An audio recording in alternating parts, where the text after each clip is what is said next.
Well, boys, it was not a dream. Ducati and Triumph just announced that they are both independently getting into the dirt bike business.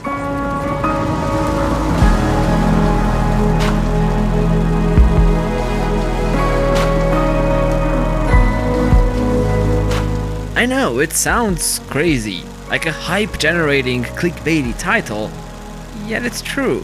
That being said, it begs the question, why? Because there's more to it than really meets the eye.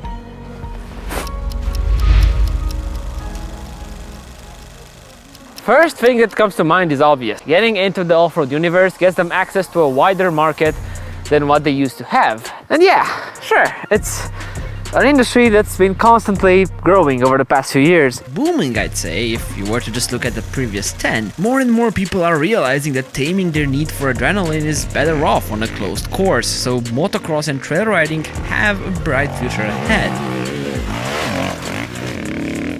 Plus, let's not forget, Ducati and Triumph are not starting from scratch either. They already have a fan base, and if you love their street bikes, but are also into off-road machines, why not pick up a red Ducati for that job too? The thing is, this is obvious.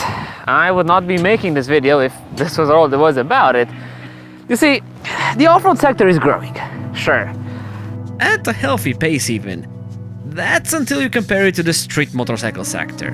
If accessing new markets and more revenue quickly was the end goal, I can't help but think there were much better ways to accomplish that. If immediate profits were the name of the game, they would just produce cheaper, more budget bikes for different markets. So, what's actually the end goal here? Think about the first 5 bikes that come to mind when you think about Ducati. Now do the same with Triumph. I am willing to bet that none of you had a proper off-road motorcycle in mind. Yes, I know, Ducati has the Multistrada Enduro and the Desert X. They both have some scramblers.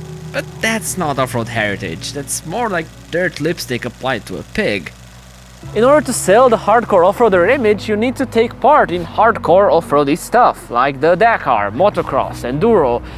And for that, well, you will need proper dirt machines. But you see, while the ADV segment is pretty large these days, it's still not big enough to warrant such an endeavor by itself. Sure, selling more Desert X's has to please the Bologna leadership, but there's gotta be something more about it. And well, there kind of is. And Ducati's CEO subtly leaked this reason in their press release. Think about the children. A phrase initially used to create empathy for child labor that over time gathered more and more meanings. And it has a strong meaning for Ducati and Triumph too. Here's the thing. If you're short-sighted, you might only think about the sales of tomorrow. But to play the real long game, you have to think about the sales of the next 10 to 20 years, the next generations. And that's what these manufacturing giants are doing. Think about it. How do most kids get into motorcycles? That's right, through dirt bikes. They are the catalyst for new generations, and it's a market that Ducati and Triumph could never access.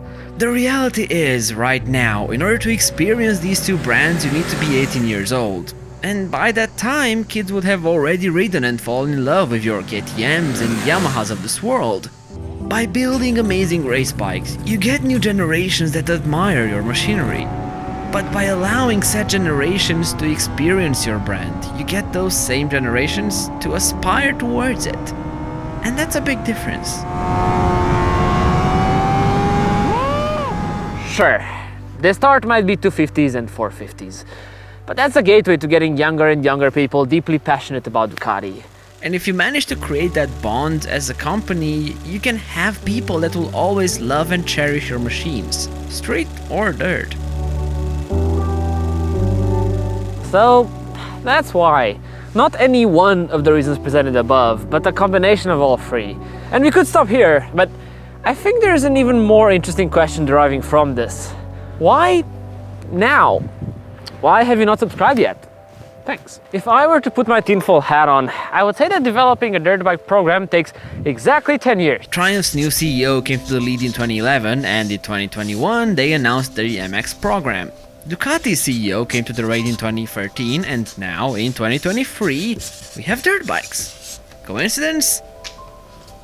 Yeah, most likely. But on a serious note, these are two behemoths that are at an all-time high. They're at the peak, and this is exactly the moment when you don't want to sit on your laurels. They have the money, the time, and sure, they might not have a lot of dirt bike experience. Triumph made one like 50 years ago, and Ducati's last single cylinder was a bespoke race bike called the Supermono. Cool, sure, but pretty relevant these days. But you see, what both companies do is have an overall racing heritage. Sure, not on the dirt, but it doesn't matter. They know how to take racing seriously and how to reap its benefits when addressing the consumers. It makes a lot of sense. Casey Stoner, look behind him!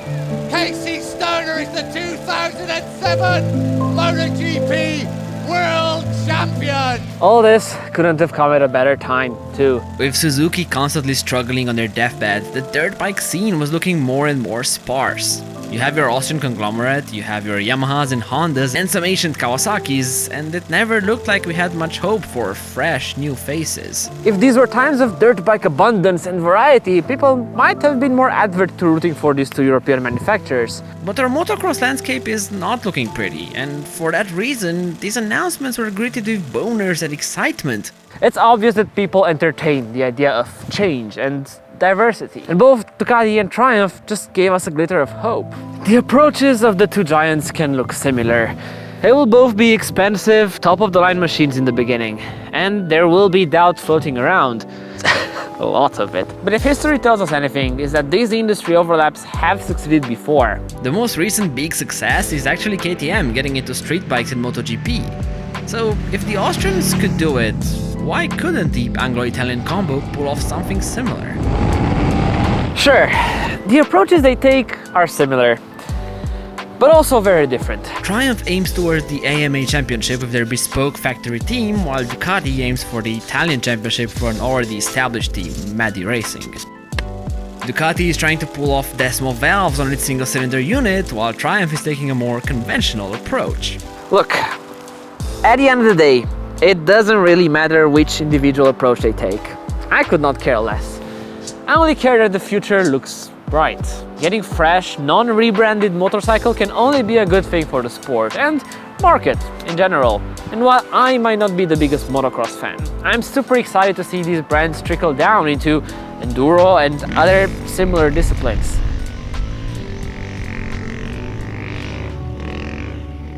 No matter if you're a Triumph fan or a Ducatista or neither, we should all root for these companies because they are taking a huge gamble that could provide us, the consumer, with more choice. And who wouldn't want that? Thanks for watching. Feel free to check this video on how Aprilia tried to enter the dirt bike market too and why they were never allowed to. Until next time, have a good one. Bye.